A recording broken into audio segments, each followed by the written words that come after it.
రాయలసీమ బిడ్డ అంటే రాజశేఖర్ రెడ్డి, రాయలసీమ అంటే రాజశేఖర్ రెడ్డి అడ్డ.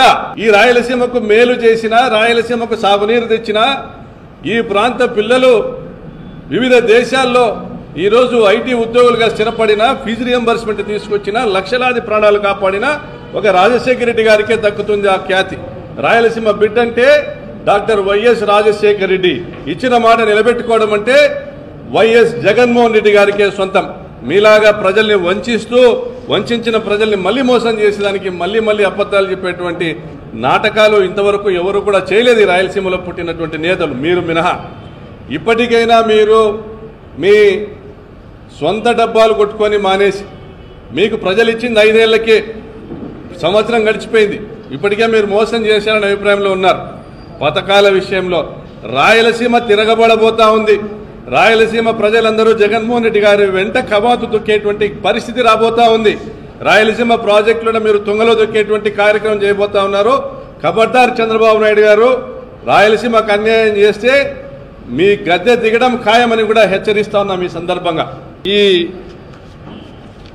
సంవత్సర కాలంలో చంద్రబాబు నాయుడు గారు ఈ రాష్ట్రాన్ని ఏ గతి పట్టించారంటే, తెలుగు ప్రజల యావత్తు కూడా తాము దగా పడ్డామనేటువంటి ఒక అభిప్రాయంలో ఉన్నారు. ఎనీ పార్టీ, తెలుగుదేశం పార్టీకి సంబంధించిన వాళ్ళు కావచ్చు, జనసేనకు సంబంధించిన వాళ్ళు కావచ్చు, వివిధ రాజకీయ పార్టీలకు సంబంధించిన కార్యకర్తలు కావచ్చు, ప్రజలు కావచ్చు, మేము దగా పడ్డాము అనేటువంటి భావనలో ఉన్నారు సంపూర్ణంగా.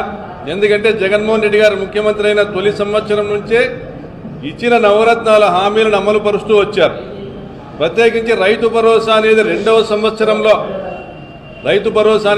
సంవత్సరం నుంచి అమలు చేస్తానని చెప్పిన రైతు భరోసాను కూడా మొదటి ఏడాదికే తీసుకొచ్చి 12,500 కాకుండా 13,500 ఇచ్చి 5 సంవత్సరాల పాటు 67,500 రూపాయలు ఇచ్చాడు ప్రతి రైతు పాస్బుక్. ఆయన చెప్పిన ప్రతి ఒక్క మాటను నిలబెట్టుకుంటా 5 సంవత్సరాల పాటు సంక్షేమ పథకాలను అందజేశారు. అది చేయూత కావచ్చు, ఆసరా కావచ్చు, రైతు భరోసా కావచ్చు, నేతన్న నేస్తం కావచ్చు, పెన్షన్లు కావచ్చు. సంక్షేమ పథకాల విషయంలో జగనన్న ఇచ్చిన మాట మీద కట్టుబడి 5 సంవత్సరాల పాటు కూడా ఒక సంక్షేమ ప్రభుత్వాన్ని నడిపినారు. ప్రజలను తమ కన్న బిడ్డల వలె చూసుకున్నారు. ఇది నా బాధ్యత అన్నాడు. జగనన్నకు వచ్చిన కష్టాలు ఎవరికీ రాలే. కోవిడ్ సమయంలో 78,000 కోట్ల పన్నుల రాబడి తగ్గిపోయినా, ఖజానా ఖాళీ అయినా ఇచ్చిన డేటు ప్రకారం సంక్షేమ పథకాలు అందించడమే కాకుండా ప్రతి ఇంటికి కూడా ఆశా వర్కర్లు పంపినారు, వాలంటీర్లను పంపినారు, ఇంటింటికి మెడిసిన్స్ అందుబాటులోకి తీసుకొని వచ్చినారు, ప్రతి కుటుంబానికి బియ్యం ఇచ్చారు, ప్రతి నెల 1000 రూపాయల డబ్బులు ఇచ్చినారు. గ్రామ స్థాయిలో, మండల స్థాయిలో, జిల్లా స్థాయిలో ప్రత్యేక కోవిడ్ ఆసుపత్రులను ఏర్పాటు చేశారు, క్వారంటైన్లు ఏర్పాటు చేశారు. నరేంద్ర మోడీ గారు సైతం మెచ్చుకునేటువంటి విధంగా కోవిడ్ సమయంలో ఈ రాష్ట్రాన్ని కాపాడుకుంటూ వచ్చారు.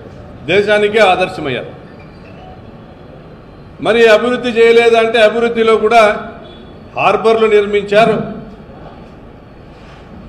పోర్టుల నిర్మాణం చేపట్టారు, మెడికల్ కాలేజీల నిర్మాణం చేపట్టారు,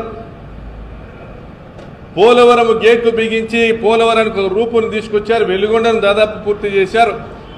గండికోట నుండి చిత్తూరు జిల్లాకు నీరిచ్చేదానికి గాలేరు నగరి ద్వారా హంద్రీనివాకు లింక్ చేసేటువంటి ప్రాజెక్టును ప్రారంభించి 2,000 కోట్ల రూపాయలు ఖర్చు పెట్టారు. అనేక అభివృద్ధి కార్యక్రమాలు, సచివాలయాలు, ఆర్బీకేలు, వెల్నెస్ సెంటర్లు, అనేక అభివృద్ధి కార్యక్రమాలు చేశారు. చెప్పుకోవడానికి 100 ఉన్నాయని జగన్ గారు చెప్పుకోవడానికి 100 ఉన్నాయి. మరి 1 సంవత్సర కాలంలో ఏం చేశారు మీరు చంద్రబాబు నాయుడు గారు? చెప్పుకోవడానికి ఏమున్నాయి? చెవులో పూలు పెట్టడం తప్ప నిన్న మీరు ఏం చేశారు? మీరు లోకేష్ బాబు గారు నిన్న తగ్గేదేలే అంటే అన్నాడు. తగ్గేదేలే అంటే మా గొంతు మేము కోసుకోవడంలో మేము తగ్గేదే లేదన్నట్టు కనపడతా ఉంది. సంవత్సరంలోనే తెలుగుదేశం పార్టీ పరిస్థితి ఆగమ్యగోచరంగా ఉంది. అక్కడికి వచ్చినటువంటి కార్యకర్తలే 170% మంది వాళ్ళ ఎమ్మెల్యేల మీద విరుచుకుపడుతున్నారు. ఒక సర్వేలో తేలింది. 170% మంది మహానాడుకు వచ్చినటువంటి టీడీపీ కార్యకర్తలు వారి ఎమ్మెల్యేల మీద విరుచుకుపడతా ఉన్నారు. మరి ఈయన సూపర్ 6 అమలు చేయలే, అప్పుడే 6 శాసనాలు అంటున్నారు. ఇప్పుడు రాష్ట్రానికి రాసిన మరణ శాసనం చూస్తున్నాం, సూపర్ 6 అమలు చేయలేదు, కానీ నేను అన్ని అమలు చేశానని చెప్తాడు చంద్రబాబు నాయుడు. మరి ఆయనకు ఆల్జిమర్స్ పీక్స్కి వెళ్ళిందా, మరి ఆయన పరిస్థితి ఏంటో లోకేష్ బాబు మరి కుర్చీని లాక్కునేటువంటి టైం వచ్చిందా?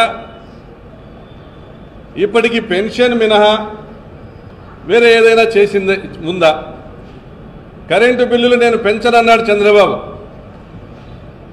పెంచి మొదటి 6 నెలల్లో 18,000 కోట్ల రూపాయలు ముక్కుబిండి వసూలు చేసింది కనపడలేదా? చంద్రబాబు మర్చిపోయినారా లేక బొంకుతా ఉన్నారా? డిఎస్సి పూర్తి చేశామంటారు, తొలి సంతకం మాత్రం చేశావు, నీ సంతకాన్ని విలువ లేదు. ఆ నోటిఫికేషన్ ఉందో ఊడిందో ఈరోజు కూడా నిరుద్యోగులు మోసం చేశాడంటున్నారు. ఉద్యోగుల్ని ఊరించావు, ఉడికిస్తా అన్నావు. నిరుద్యోగులంతా ఈరోజు నీ మీద కారాలు మిరియాలు నూరుతా ఉన్నారు. చంద్రబాబు నాయుడు గారు ప్రచార పటోటాలతో, ఆర్భాటాలతో, వికృత చేష్టలతో, వికటహాసాలతో, వైఎస్ఆర్ కాంగ్రెస్ పార్టీ కార్యాలయాలను కూల్చివేతలతో మొదలుపెట్టావు నీ ప్రభుత్వం. మరి ఈరోజు మీ ఔరంగజేబు పరిపాలన మెడికల్ కాలేజు అమ్మకాలతో, సచివాలయ ఆర్బీకే వ్యవస్థల రద్దుతో, వాలంటీర్ల వ్యవస్థల రద్దుతో,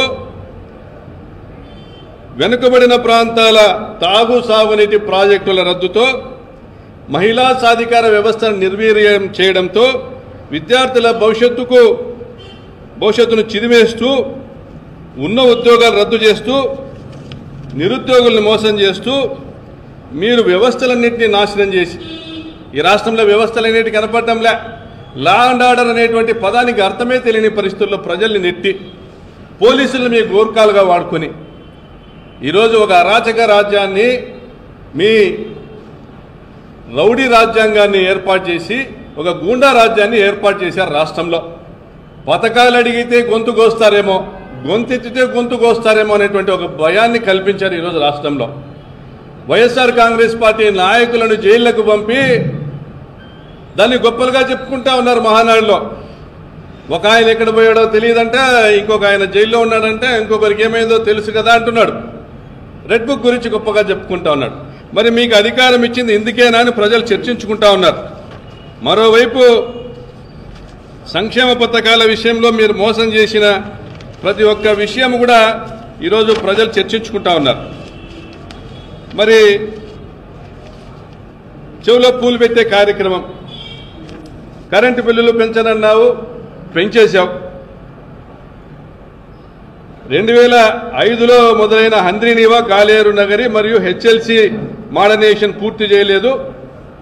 రాయలసీమ కోసం పోలవరం అని చెప్పావు, పోలవరమే పూర్తి చేయలే.